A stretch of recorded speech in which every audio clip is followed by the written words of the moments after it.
The true meaning of hidden in plain view is the building is hidden in plain view. Now think about it. It is Freemasons, and they have been enlightened with the idea that you can build something right in front of someone, and you have to shed light upon it in order to perceive it. So when they allow you to see it, they lift up the veil, then you see it. So the idea is that they see it while they're building it because they're helping them build it, and everyone else only sees it when it is finished. Thus, it is hidden in plain view. It is not just the society that they're building, but the people as well. If you think about the cells, right? The cells are the building blocks of life. A single-celled organism. The cells in your body.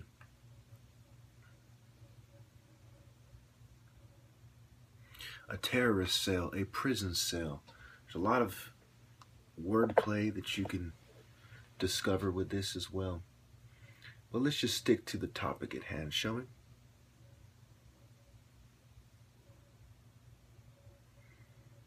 I'm very let down when it comes to Masons.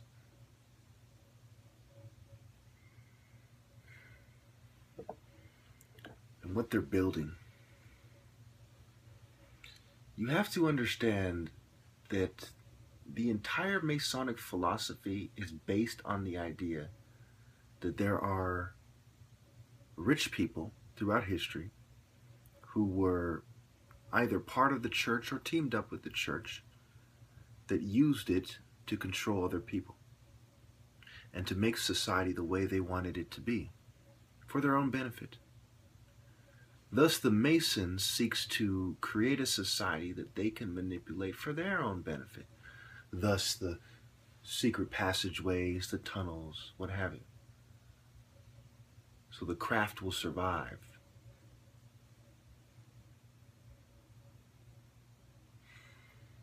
Eugenics is central to Masonry. It is key. You cannot build the type of society that you want unless it is full of the types of people that you want there. If they're not receptive, if they're not accepting of your society, gays and feminism and so on, then you cannot build the society. So the eugenicist seeks to screen out the political dissidents who seek to stop them and who are not accepting, and people who are just not accepting, as well as the mentally ill and those who are perceived to be mentally ill. When you look at the genes of humans, nobody is perfect, of course. The Masons see it as a sort of satanic garden. I do not believe they wish to exterminate any one race, but they wish to pick, to select the races and the bloodlines that they want around in the future. So when the garden is near completion, you have the whites, you have the Asians, the blacks, and so on and so forth. Kind of like different colors of flowers in a garden. Thus, old people like gardening. I wonder who made that popular. And of course, it is something that is universal, right? Chinese gardens, Japanese gardens, what have you. It's how they do you. Just give me for 1 second. Okay. I had to unplug the refrigerator. This is how they do you.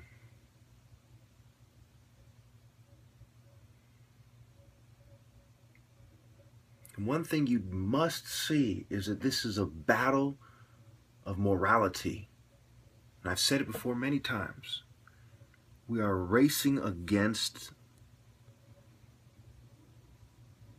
the end of morality, if you will. Trying to beat them to it to save morality. They are like a vicious dragon running after what's left of morality, and we're trying to run there and grab it and preserve it. That is, if you are not with them.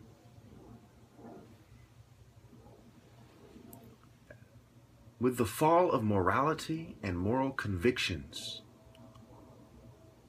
comes the rise of moral relativism and true control. Masons are control freaks that stop at nothing to put you under their tutelage.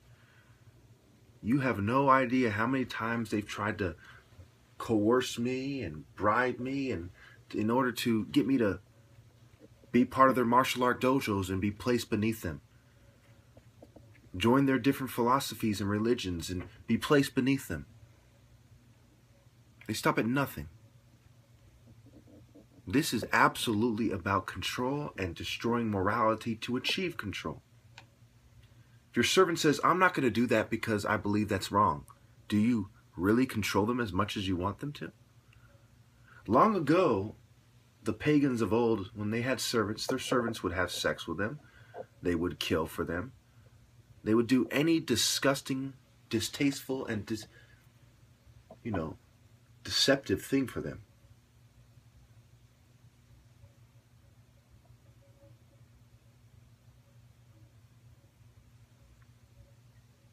I was going to say detestable, but I lost my train of thought. The damn fumes and drugs.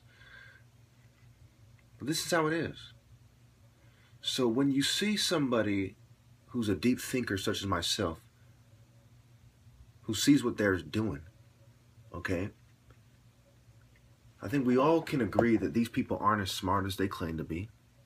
They kind of team up together, and they're hardworking. For the most part, they work a job, and then they also gang stalk and attend Masonic meetings and run churches and Buddhist monasteries and meetings and clubs, so on and so forth, and atheist groups and what have you. Okay, so they're busy bees that aren't too smart, and that, of course, is your typical Mason. Like, what is a construction worker? What is a masonry worker? A Mason. He's somebody who worked hard, who's not that smart, but he knows how to coordinate his efforts with other people and work hard to achieve something great. So in theory, the Mason is the inferior mind who can team up with people and make little hidden passageways and learn how to cheat somebody and to, put their heads together. The old two heads is better than one thing, right? And outmaneuver or outsmart an individual. And that's what gang stalking really is, right? Everyone cheating together, putting their heads together, analyzing, kind of like they're laying down the blueprint like an architect or something. And they're saying, this is what we're going to do, this is what we're going to do. They come up upon a problem. They say, well, we have to adjust the building. And in Egypt, there were several structures that did that, where they started off and they said, oh, we made a mistake. We have to start over, and we have to adjust. In order to understand the Mason, you have to put yourself in the Mason's shoes.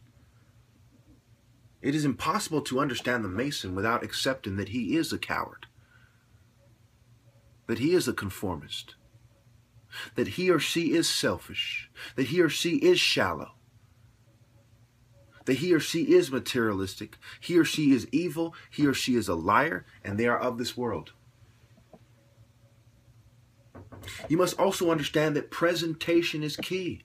Do Masons build churches without considering presentation? It's laughable, right? To these people, presentation is everything. And maintaining control or maintenance or considering maintenance when they build the structure is also important. Materials or people. It's also important to the Mason. Before I knew that Francis Galton was a eugenicist, was a Mason. damn fumes. I knew that there was a connection. I said, look, there's no way this is not connected. There's no way that these people run society and eugenics just sprung off and they had nothing to do with it, The eugenics was the order of the day for fucking decades and they had nothing to do with it.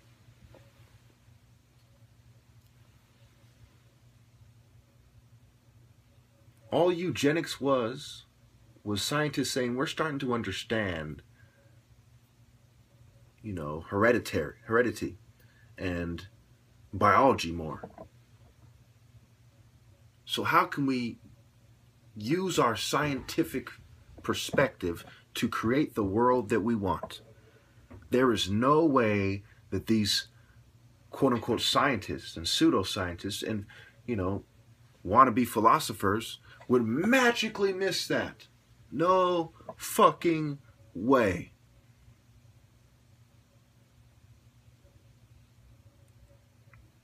At the same time, a Mason is a skilled worker. Now, it goes back to me saying, look, no one is truly smart. They are talented at this or that.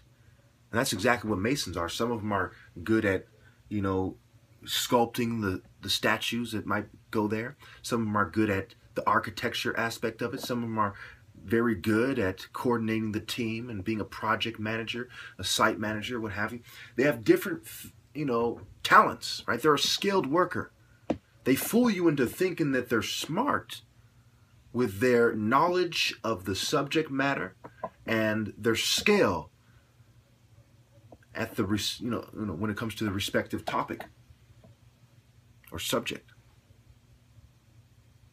They also are skilled enough to teach other people. And quite often people say, I'll take your son as an apprentice if you do A, B, or C for me.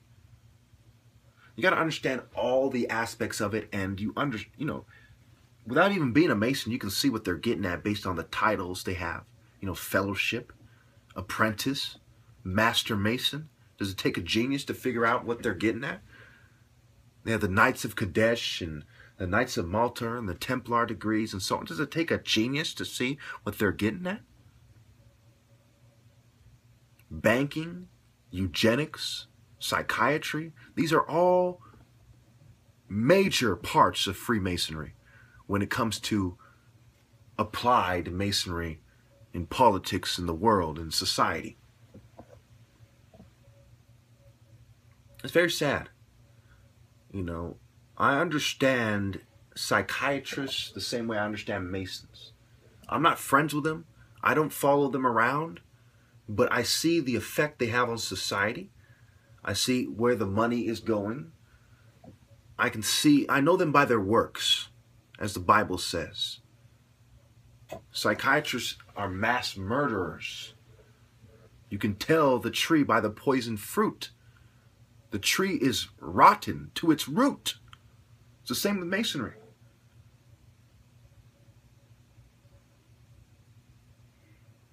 Don't you see why they will always deny me my rightful place? Because I am the biggest political opposition figure that they face. They've infiltrated the Catholics who gave them a hard time for quite some time. They've infiltrated other groups. I am the biggest threat to Masonry. And they seek to control me rather than kill me so they can turn around and say, look, we can use mind control in our skill, in our network to face the most threatening of adversaries, these most insightful and perceptive of adversaries, the most determined of adversaries. We can persevere and outlast them. That is the message they wish to send. And if I was to go out in a blaze of glory, and when I stand firm to the finish, they will have failed miserably.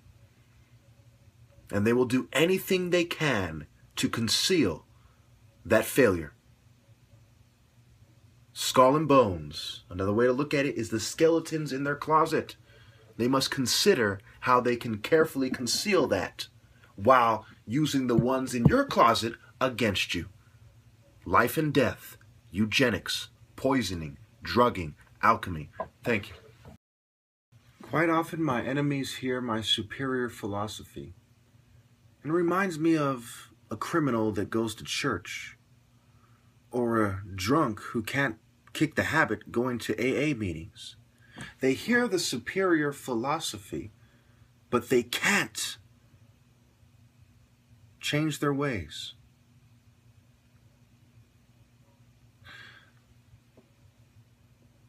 I'd like to draw your attention to three things: a puppet, a child, and a man.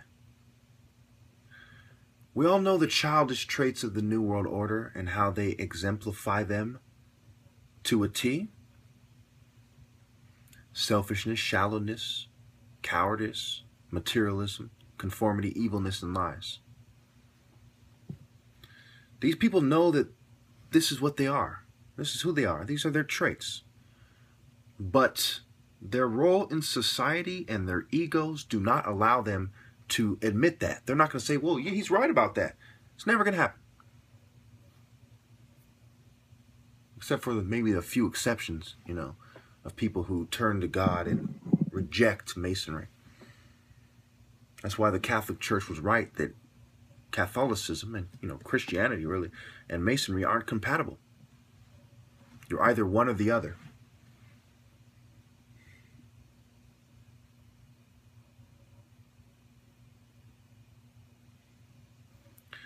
So, to be a man requires manning up, obviously. Standing on your own 10 toes, I bring up quite frequently. Be an adult. Because he's an older gentleman, he's an adult, he's a man, right? Not quite. A man thinks for himself. He's reached a certain level of maturity where he's willing to accept the consequences for doing what he believes is right. He listens to his heart. He uses his mind and brain to reason. And he does what he believes is right.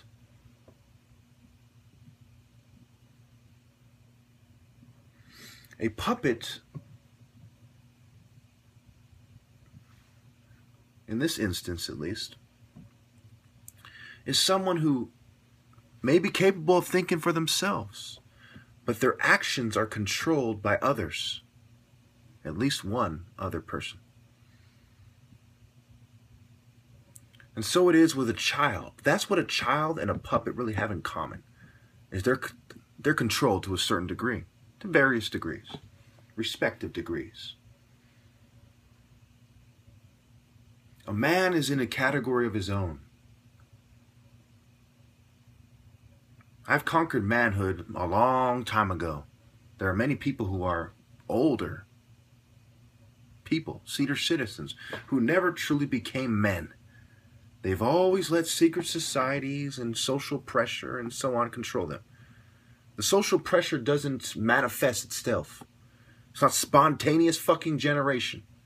The social pressure comes from somewhere, and that's the controllers, the social planners, the social engineers.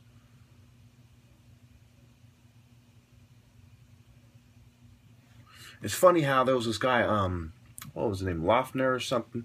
He talked about controllers. In sociology, social control and social controllers are a very fundamental part of the dominant theory of sociology, which anyone with a brain knows is true, that there are people trying to guide society, kind of like cops directing traffic or something. No shit, they're social controllers. In fact, a cop directing traffic is basically practicing social control, So anyway,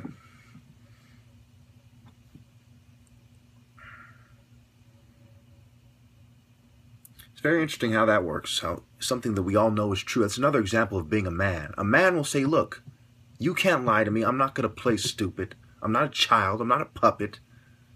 I know there's social controllers. The fucking politicians are social controllers. The CIA, the political groups, mainstream political parties. These are social controllers. who are trying to come to some sort of terms with the political opposition and to determine the form, the social control, will play out as.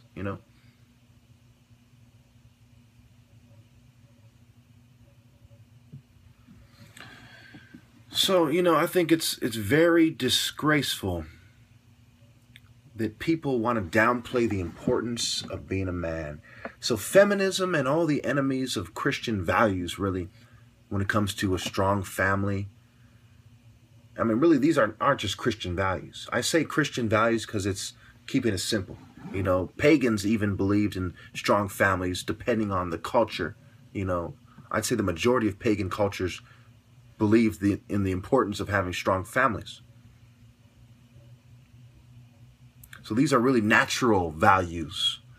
And then as you get into more complex versions of philosophy and morality, and the deeper understanding of morality, then you get into the Christian values. So it's not just that these feminists and all these people are attacking the family, they're also attacking the definition of being a man, which is something that must maintain its pure form. And you got to realize that these people are also esoterics. They believe in the original meaning of something. So they know damn well that the original meaning of a man is the dominant figure in humanity. That's what it means. It means to be in charge, to be the head of your household, to be the spiritual leader of your community, more often than not, with very few exceptions. It means to be the leader. It was so common that cultures who would come across other cultures where women had a more dominant role would be shocked. They'd be like, wow. You quite often hear this with the Europeans. When the Europeans came and they saw some of these Native American cultures, not all of them, some of them, where they had females doing a lot of the politicking, if you will. They were shocked because all throughout Europe and Asia and Africa, they never came across that. They're like, what is this? Because it was human nature for the man to be in charge. Incidentally, a lot of those cultures, some of these Asian cultures and some of these Native American cultures, the line between a man and a woman was more blurred. Just an interesting, side fact, if you will. They did a study and they said that the women resemble their men more than other, ethnic groups and cultures. And I'm not saying their men are girly men. I'm just saying that perhaps might have something to do with how it played out like that. Don't know, but it makes sense. Anyway.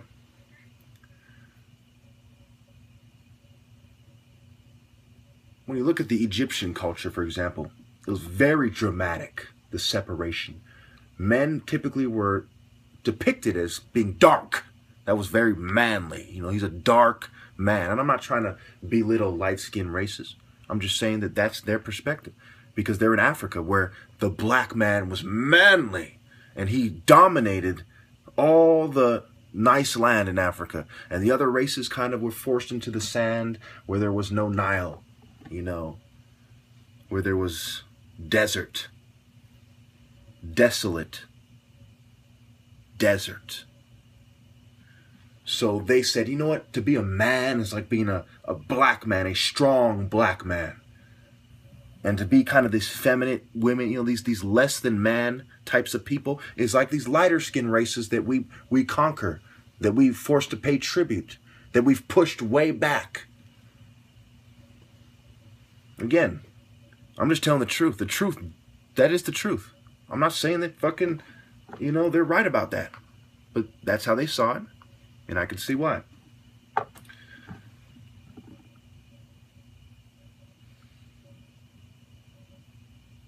Because you have to understand the Egyptian culture is based on nature. That's why their deities had, animal features more often than not, right? It was based on nature. The scarab beetle, the jackal, the hawk, and all these other things that they saw around, the panthers and cats and lions and birds and what have you. Crocodiles, hippos. Okay.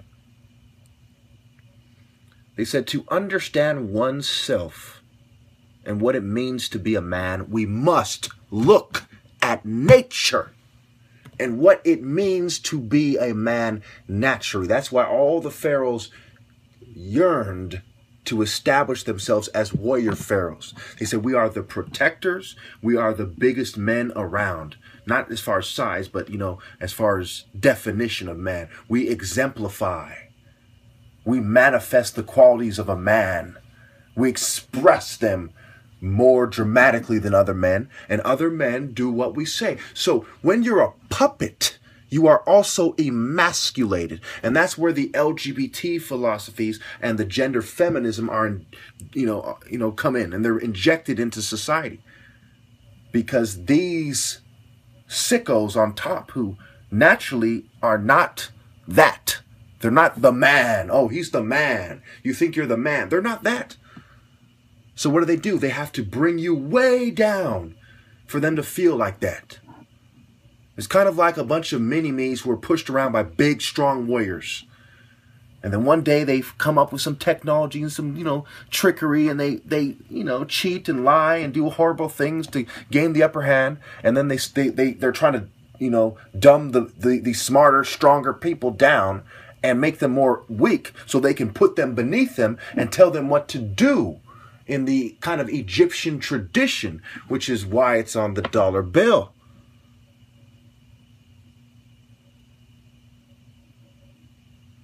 You see how women and effeminate men and weaker men and men who aren't great warriors are forced to use trickery and psychology because they can't naturally put you beneath them. They must create an artificial system. The people in charge cannot survive without an artificial construct, fooling you into thinking that they deserve to be above you and you beneath them.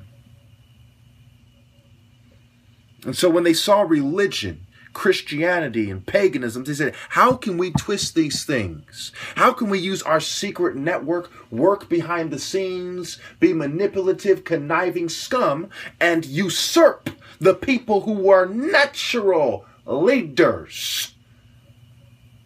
You see how that works? Another word for rightful place, and listen carefully, is natural place. God-given place. Not artificial. Not skilled laborer using their network to usurp the pharaoh, but natural place. That is the Mayat the Egyptians were talking about. So Narmer was the greatest warrior of his time, and he rose with the respect of men. He said, "Oh, Madonna!" or whatever the hell he said. Okay? And they respected that, like Shaka Zulu. They respected that, and they gathered around. They said, this is a warrior pharaoh we can understand. He said, we're going to go north to Upper Egypt. We're going to cut motherfucking heads off. We're going to subjugate motherfuckers, and we're going to do it naturally. And no one's going to stop us. Because this here is manhood. And that's what they did.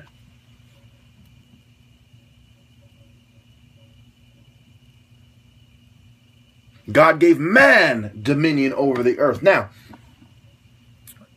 you're probably not going to believe me, but I'm not a racist. I love all people. I do believe that all people should have a place in the world. I don't believe in eugenics. I don't believe in racial superiority. I believe everyone has their place in society.